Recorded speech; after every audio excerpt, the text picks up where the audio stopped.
e muitos outros antropólogos que foram a trabalhar com os povos indígenas de uma forma muito conscienciada. Mas eles não se deram conta, imagino que na época era normal, que eles não faziam nenhum tipo de favor aos povos indígenas fomentando visões romantizadas deles. Por quê? Porque essa dinâmica de exotizar o outro através de romantizá-lo, até certo ponto inclusive folclorizá-lo, apaga o seu próprio protagonismo. Podemos dizer que uma das grandes conquistas que tive, que foi proposta pelo CIMI, por exemplo, e que os antropólogos nunca tiveram chegado, foi dar a voz aos povos indígenas. O começo da minha pesquisa para a tese doutoral foi muito estranha, porque eu cheguei lá sem saber muito bem. Primeiro de tudo, eu não sabia muito sobre a história e cultura brasileira, porque eu tenho que admitir que eu sempre fiquei mais apaixonado pela América de fala espanhola e minha decisão de ir para o Brasil foi mais relacionado por sair de uma zona de conforto que por um interesse genuíno pelo Brasil. Menos mal que deu certo, né? Porque realmente eu fiquei apaixonado pelo Brasil, acho que é provavelmente o país que mais entendo, inclusive talvez mais que o meu próprio país. E lá a situação era complexa, porque eu não estava num doutorado de história, estava um multidisciplinar e tinha lá matemáticos e tinha pessoas de outras disciplinas muito diferenciadas da minha, mas consegui resolvendo mais ou menos meu interesse no tópico esse, né, de representações sobre os povos indígenas, e aí comecei a ler muito e a consumir muito material cultural brasileiro, e me di conta que o contexto da ditadura era muito rico, porque o indígena, né, como categoria de origem colonial, tinha chegado à época da ditadura no Brasil de uma forma muito rica em quanto às suas representações, a sua polissemia e a sua complexidade, mas é durante a época da ditadura que explode essa categoria étnico-racial que tem uma origem colonial, né? Porque, por um lado, a ditadura pôs em marcha uma série de projetos de integração e de exploração econômica que trouxe a realidade indígena de novo à opinião pública. A ditadura tentou de dosificar tudo o que estava acontecendo como uma estratégia de propaganda muito forte. E aí, nessa estratégia de propaganda, eles reforçaram muito dos mitos sobre os povos indígenas, tanto negativos como positivos, né? E ao mesmo tempo explodiu na cara deles porque saiu toda a merda que eles estavam fazendo lá no interior do Brasil. Olá. Olá. Olá. Castello? È italiano? Sì. Lei sa che siamo in mezzo di una intervista? Siamo? In mezzo di un'intervista? Allora scusi. No, già. Adesso È Pantheon Nacional e anche lì Palazzo. è il palazzo. Ah, ho capito.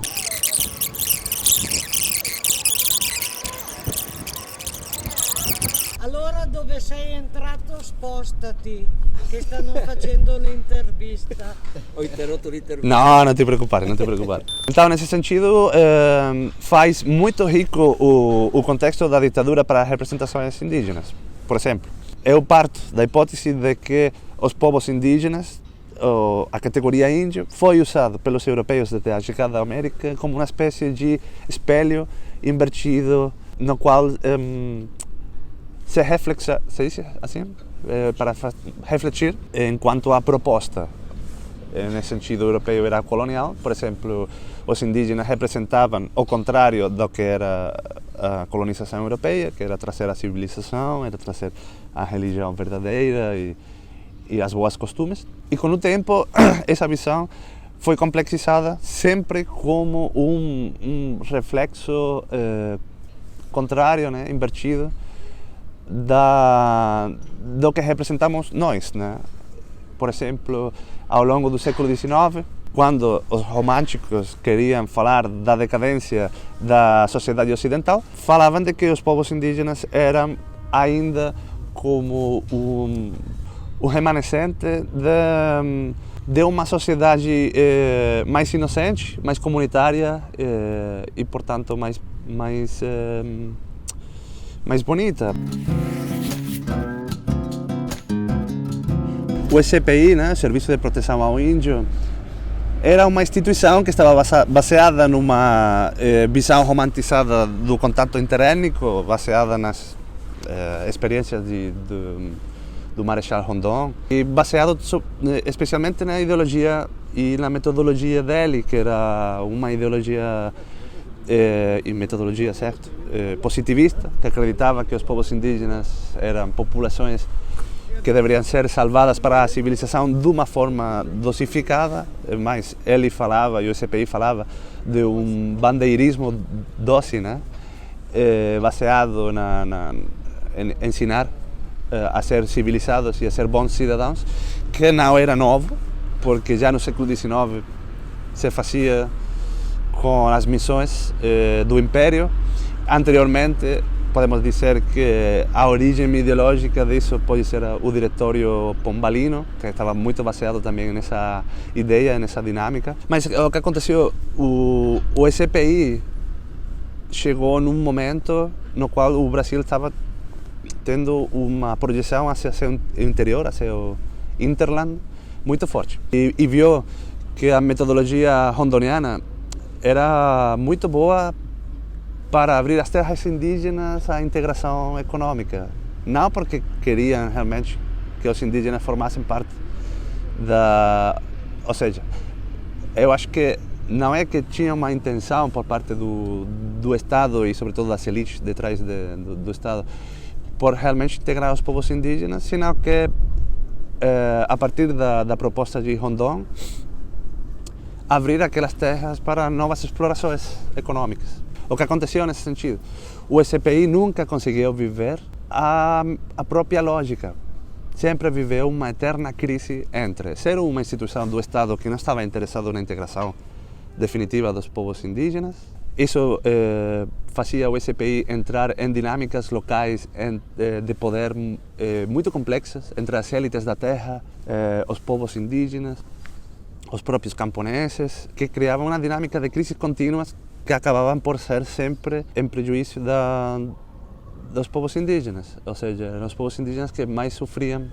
Se fala, por exemplo, Darcy Ribeiro, que entrou lá a trabalhar nos anos 40 como muito emocionado. Ele saiu decepcionado, vendo que a metodologia rondoniana nunca acabava bem para os povos indígenas. Além disso, o SPI, como estratégia maquilhada de extensão do Estado brasileiro pelo interior, nunca recebeu boas verbas para desenvolver seu trabalho de forma eficaz. Isso levava a que os funcionários do SPI viveram em uma extrema pobreza.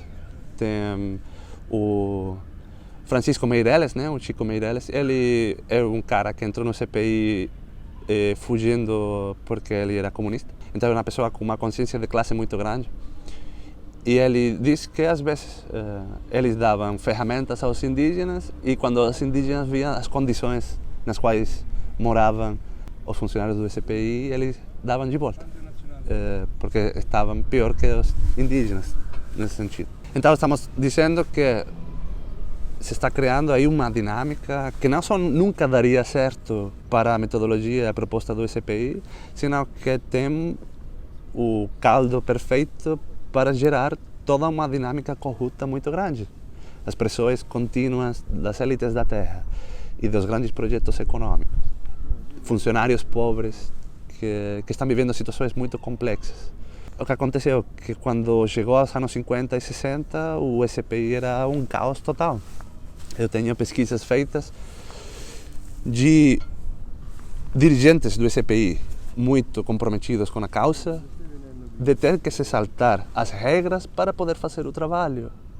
O que acontecia é que isso criava um antecedente que quando eles tinham, porque aconteceu muitas vezes, quando chegava a crise ao órgão e o pessoal entrava em pânico porque estavam sendo pesquisados ou investigados, estavam sendo investigados a causa de crimes, começavam a jogar merda uns a outros e inclusive pessoal que se saltaram as regras para poder fazer o trabalho de forma mais eficaz, foram acusados por seus próprios servidores públicos,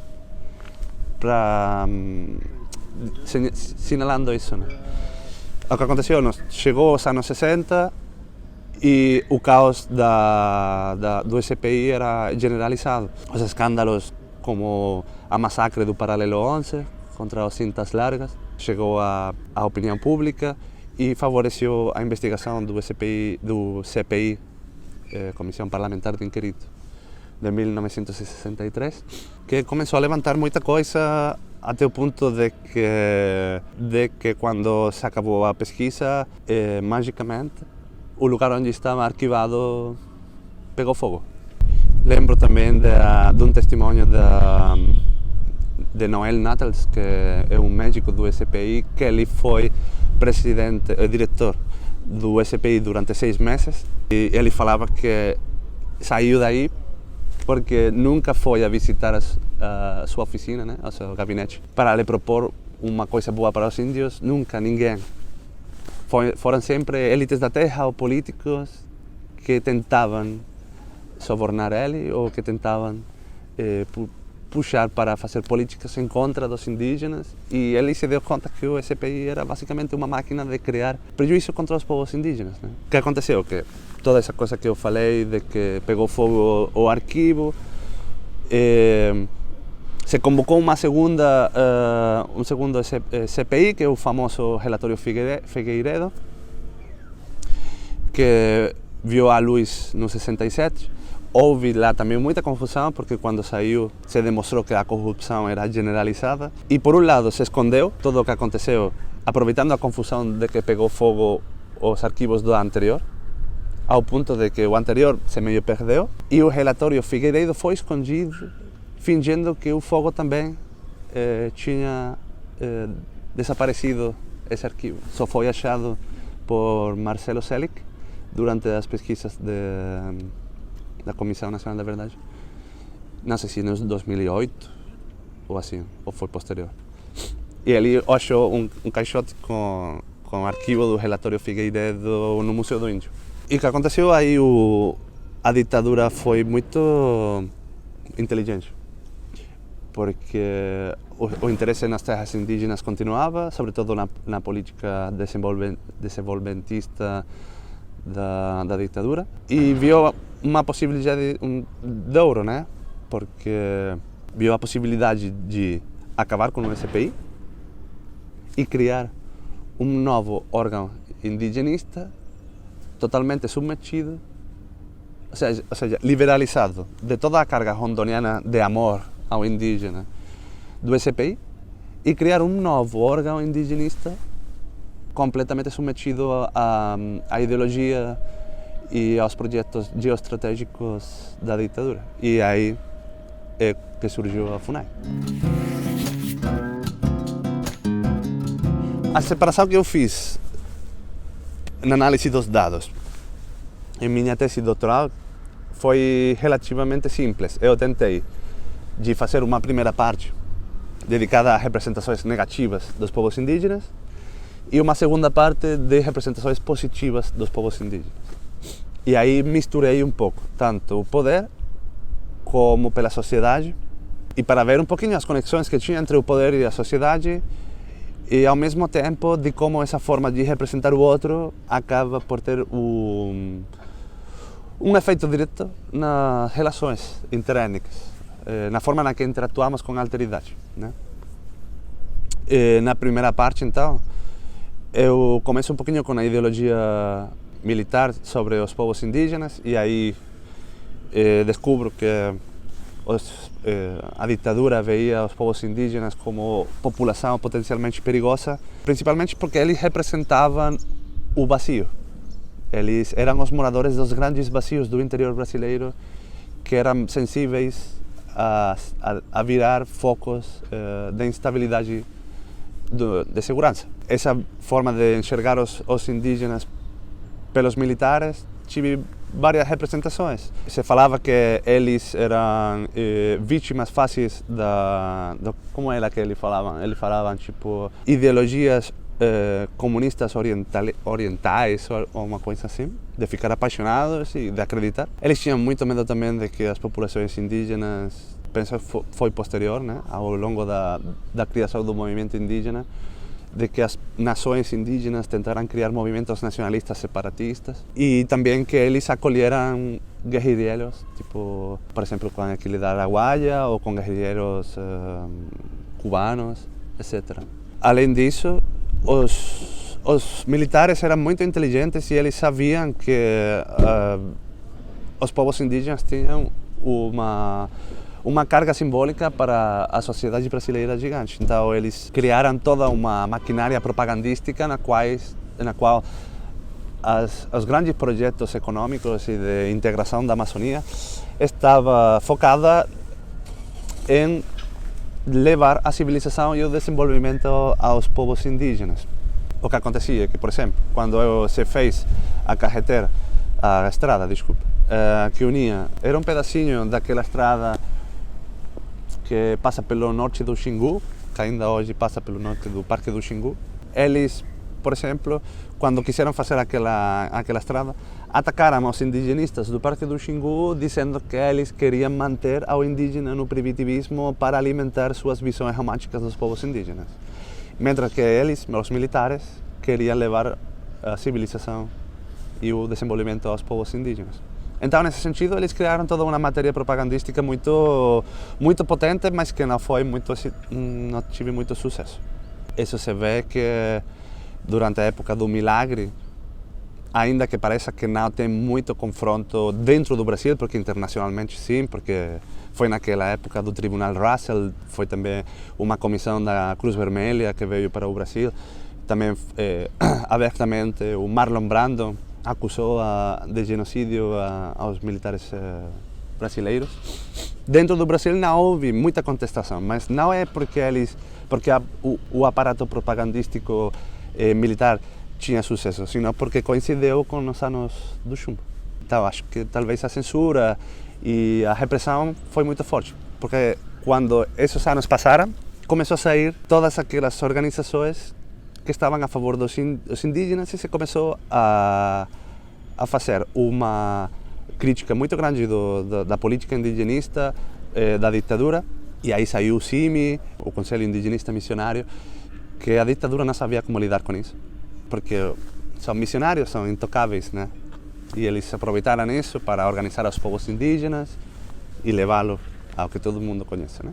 E nessa primeira parte tenho essa parte dos militares, que junto com a visão que têm os políticos e as élites locais, eu tenho visto políticas a nível estadual contra os povos indígenas, baseado em que eles são um empecilho ao desenvolvimento. Então, o que se fazia, por exemplo, no caso de Roraima é especialmente interessante porque a população indígena de Roraima naquela época era possivelmente a maior do Brasil e houve um apagamento generalizado sobre a existência dos indígenas. Realmente parecia que não existiam indígenas lá, né? E era uma política criada desde a nível estadual de apagamento, não? De silenciamento da existência de populações indígenas, que naquela época eram os Yanomamis, né? Ainda hoje acho que a nacionalidade é uma das maiores do Brasil. E aí também tentei colegar, você fala colegar? Não, ligar com os camponeses que viam aos indígenas como concorrentes pela terra. Também os camponeses viam que os indígenas tinham muita ajuda do governo e eles não. Então tinha aí uma certa inveja. Muitas vezes, quando se descobria que existiam povoações indígenas, era todo mundo jogado fora.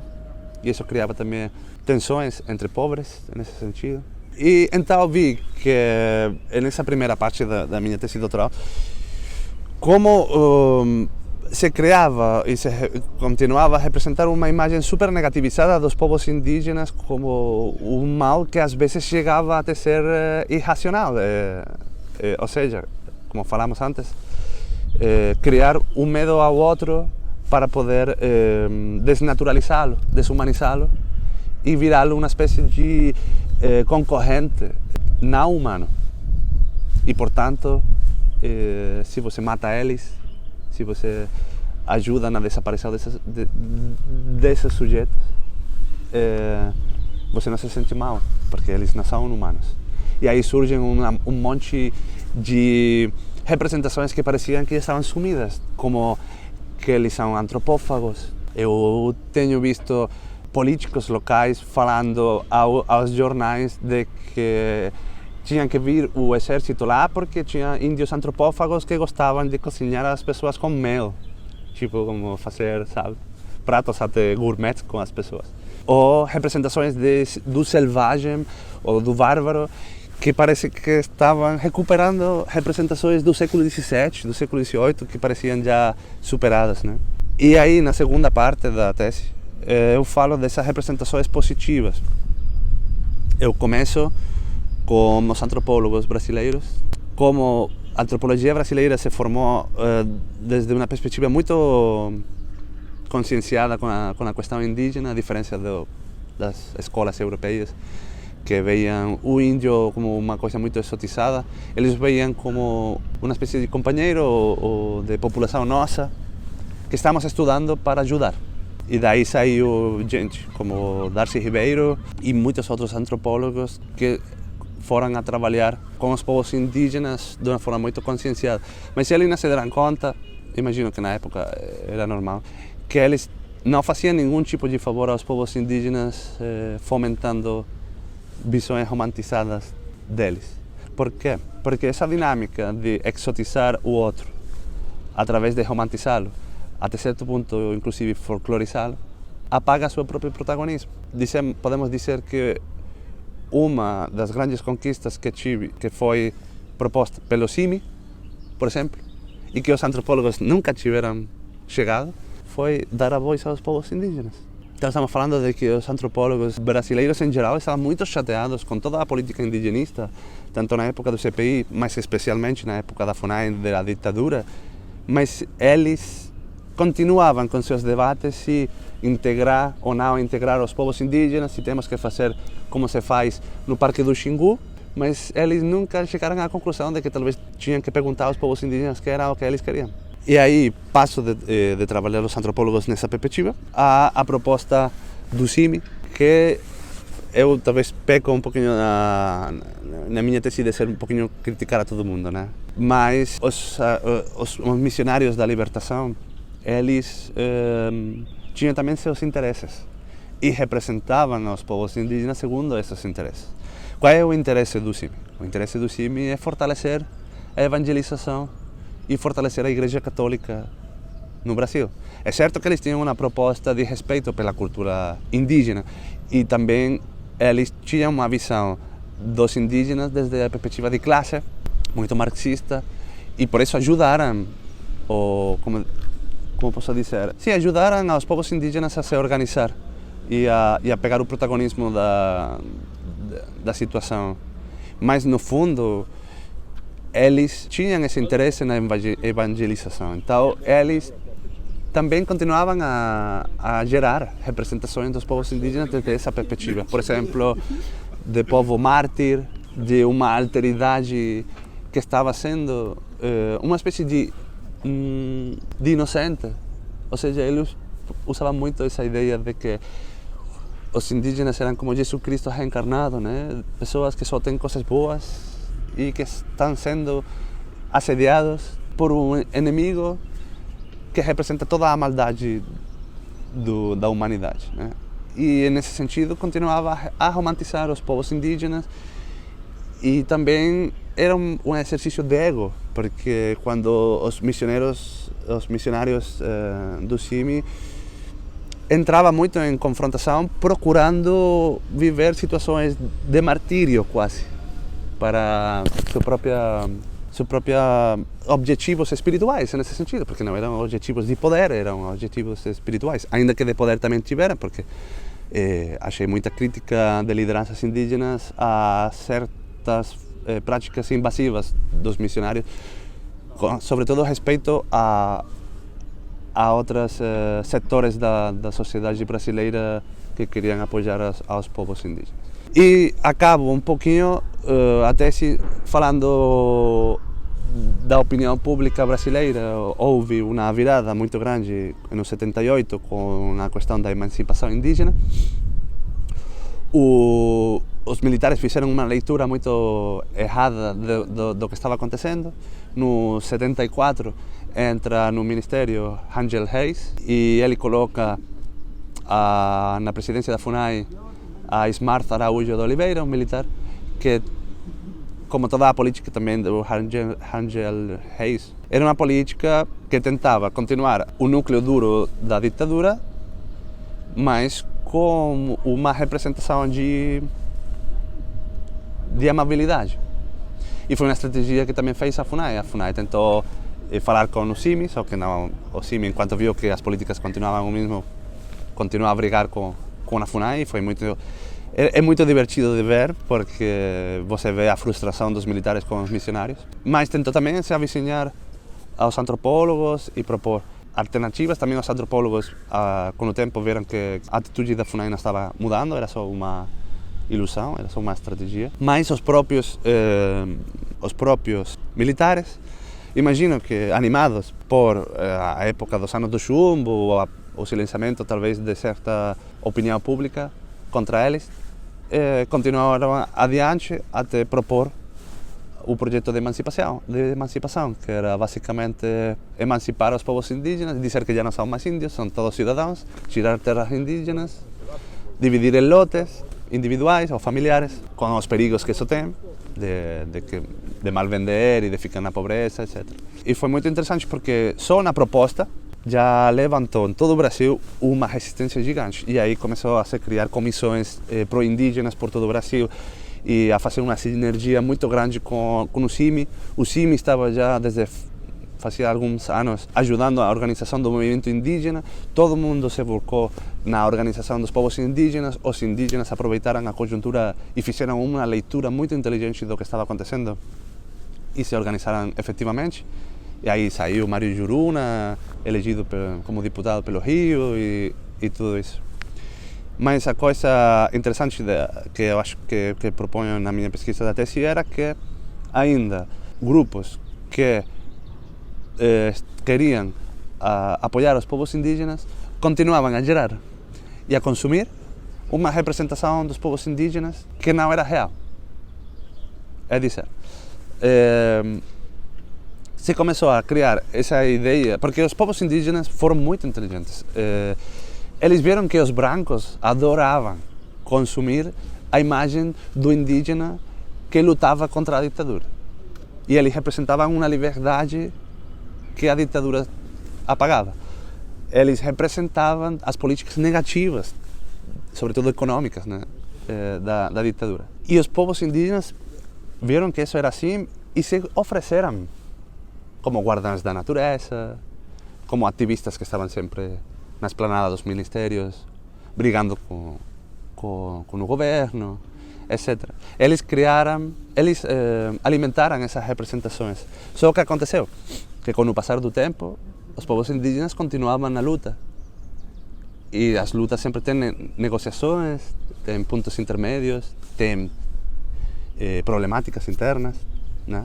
E os brancos que jogaram acima dos povos indígenas, essas aspirações, essas ilusões que eles tinham sobre o que deveria de ser o mundo, a humanidade e sobretudo a democracia no Brasil, se sentiram traídos, porque às vezes os povos indígenas invitavam a eventos que eles faziam a autoridades militares, porque eles precisavam negociar. E aí os ativistas brancos pensavam, você está traindo a causa porque você está negociando com o inimigo. E os povos indígenas falavam assim, mas o que continua a morar no conflito sou eu, você está na sua casa tranquilamente, né? E essa dimensão, o que fez é virar o que eu chamei lá o índio contemporâneo, que é o índio que ainda continuamos a consumir hoje como alteridade exótica, que é o índio ecologista, que é o índio lutador, que é o índio como alternativa ao capitalismo. Também é o índio permitido, porque se fixa dentro de uns parâmetros onde os povos indígenas se podem mover. Se eles saem desses parâmetros de representação, eles são incômodos. E bom, essa é um pouquinho a minha pesquisa. Bom, Iberoamérica Social é uma iniciativa que quando cheguei ao Brasil, eu me cheguei, né, de todo aquele dinamismo que o meu programa de doutorado propõe, de multidisciplinaridade, de interdisciplinaridade, de troca, de descolonização de saberes, de conhecimentos, etc. E aí um colega meu, um companheiro, que se chama José Maria Barroso, que ele também era espanhol e começou comigo, e ele é pedagogo, ele pesquisa pedagogia. Falando entre nós, chegamos à conclusão de que tínhamos que fazer algum tipo de iniciativa que pusesse em prática tudo aquilo, né? Como a gente tinha também uma visão ibero-americana, ou seja, além do Brasil, além da Espanha, sino tentar criar uma noção de identidade ibero-americana, se pode falar disso, e também porque como o público era potencialmente muito maior. Decidimos criar uma espécie de revista rede, ou seja, era uma revista acadêmica com todas as coisas que tem uma revista acadêmica, de indexação, de periodicidade, de avaliação por pares, etc. E depois também uma rede baseada em blogs, em entrevistas, em criar de forma dinâmica e manter viva um site e que seja muito aberto a novas propostas, a novas visões. A gente sempre tentava ter representantes de todos os âmbitos, não só das ciências sociais, também de países, de etnias, mulheres, tanto negros, indígenas ou mestiços, etc. E tudo baseado em que aquilo era voluntário. Era gente que estava trabalhando pelo amor à descolonização do conhecimento, a partir de criar um conhecimento e difundi-lo, feito desde essa irmandade, esse conceito, né, de criar juntos. E aí deu bastante certo, ou seja, foi difícil, porque imagina, tivemos que pôr em jogo diferentes formas de ver a vida, diferentes formas de ritmos, de falar, sobretudo. Os espanhóis temos fama de que somos muito duros falando, e aí foi um desafio muito grande, mas deu bastante certo, e já vem desde 2003. Conseguimos acrescentar a rede muito, acho que agora temos atualmente de forma ativa ao menos 50 pesquisadores e ativistas, porque é uma coisa muito boa. A gente conseguiu ter uma participação muito grande de ativistas que levam a ação social, né? O conhecimento das ciências sociais, e ao contrário. Mas em total eu acho que poderia ter passado mais de 150 pessoas nesses já 7 anos. E estamos crescendo muito com as indexações, cada vez estamos conseguindo indexações mais competitivas, e tudo feito desde zero. Não estamos ligados a nenhuma instituição, porque sempre quisimos ter a nossa independência. É tudo de graça, o único dinheiro que custa é um pouquinho para manter o site. É tudo feito sempre com trabalho voluntário. E temos, não sei, é uma loucura, nunca pensamos que conseguiríamos chegar até onde chegamos agora, porque temos, além de 13 ou 14 números, temos ao menos 4 ou 5 números especiais. Apenas essa semana passada se publicou o 3º livro, porque fizemos também uma pequena editorial open access, sempre online. Os blogs cada vez têm mais sucesso, porque temos de todo tipo de blogs e temáticas. Em entrevistas, conseguimos entrevistar desde Henrique Dussel a Juan Carlos Monedero, a todo tipo de ativistas, também pessoas ativistas indígenas e negras que talvez não sejam tão famosas, né, infelizmente. E não sei, a verdade é que é um projeto com o qual eu fico muito feliz quando eu enxergo o meu passado e o meu presente, porque, como todo projeto, começa com uma força que você coloca dentro, muito grande, ou seja, você fica muito envolvido na dinâmica de como funciona, mas você vai esgotando as suas forças e vai querendo achar que outras pessoas também entram nesse jogo. Não é fácil, porque conseguir ter das pessoas o mesmo nível de compromisso que você talvez tem é difícil. E aí você tem que fazer também um exercício pessoal de aceitar que as coisas talvez vão a ir mais devagar do que você pensava que iam ir. E nesse sentido achamos um equilíbrio muito bom, porque isso criava conflitos com o pessoal. Tem pessoas que trabalhavam muito mais que outras. Imagino que você, no projeto da História da Ditadura, tem que ter acontecido coisas similares. A ideia de Iberoamérica Social é ter, por isso se chama revista Hedge, né? É ter um equilíbrio entre essas duas dimensões e que dialoguem entre elas. Por exemplo, temos uma revista que é semestral.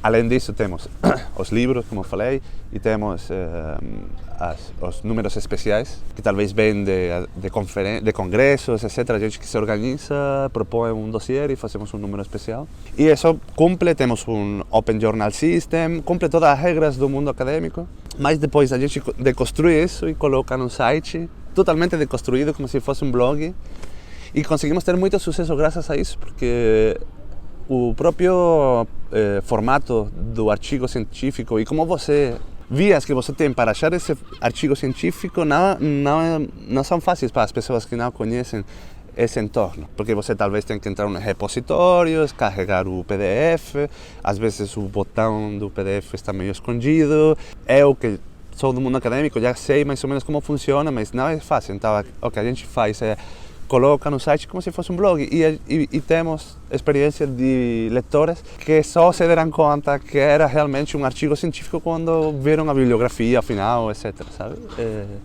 E isso é muito legal. E misturamos isso com blogs que são muito mais breves e de divulgação, etc. E que fazem análises da situação de agora, de coisas que estão acontecendo na América Latina em geral. Temos, por exemplo, o nosso blog mais exitoso de Julián Córdoba Toro, que ele faz um blog de difusão em história e só ele explica coisas muito concretas. E temos um sucesso enorme porque vêm estudantes de ensino médio e de os primeiros cursos de graduação a procurar essa informação específica. E é engraçado porque a gente faz uma pesquisa na internet para procurar quem está citando a gente, onde é que aparece a nossa informação. E até em brigas de fóruns, eles citam a gente como informação válida, etc. E misturando essas duas dimensões, tanto aquela dos artigos mais acadêmicos como a dos blogs. E achamos que estamos tendo um certo sucesso nesse sentido, né? Depois também tentamos quebrar certas regras do mundo acadêmico, porque temos na própria revista acadêmica uma secção que chamamos de miscelânea, no qual a gente tenta publicar conteúdo de origem artística ligado com a temática daquele dossiê. Então a gente tem, imagina, temos fotografias, pinturas, sonidos, às vezes temos pequenos filmes ligados com a temática principal. Tivemos alguns problemas com indexadoras que falaram que isso não era material científico e a gente falou que era essencial para poder entender a proposta do dossiê e conseguimos mantê-lo. E nesse sentido é muito interessante. Eu fiz História, a graduação em História, na Universidade de Cádiz, que é a universidade provincial de minha região. E lá, no último ano, descobri a História da América, porque eu antes disso queria ser medievalista, né?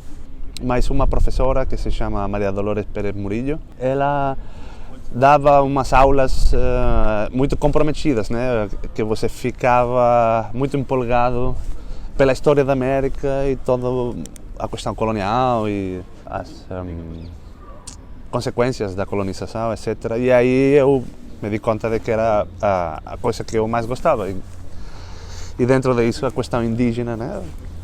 Tenho que admitir que o começo foi uma questão quase romantizada, mas todo mundo começamos assim um pouquinho, né? E aí então decidi fazer um master em estudos latino-americanos e fui para Sevilha, que podemos dizer que na Espanha é o lugar assim mais potente nesse tipo de estudos, e também ficava perto da minha casa, e consegui ir à Universidade de Sevilha a fazer o Master, e como trabalho de fim de Master, como se fala na Espanha, seria como a tesina, né? a tese.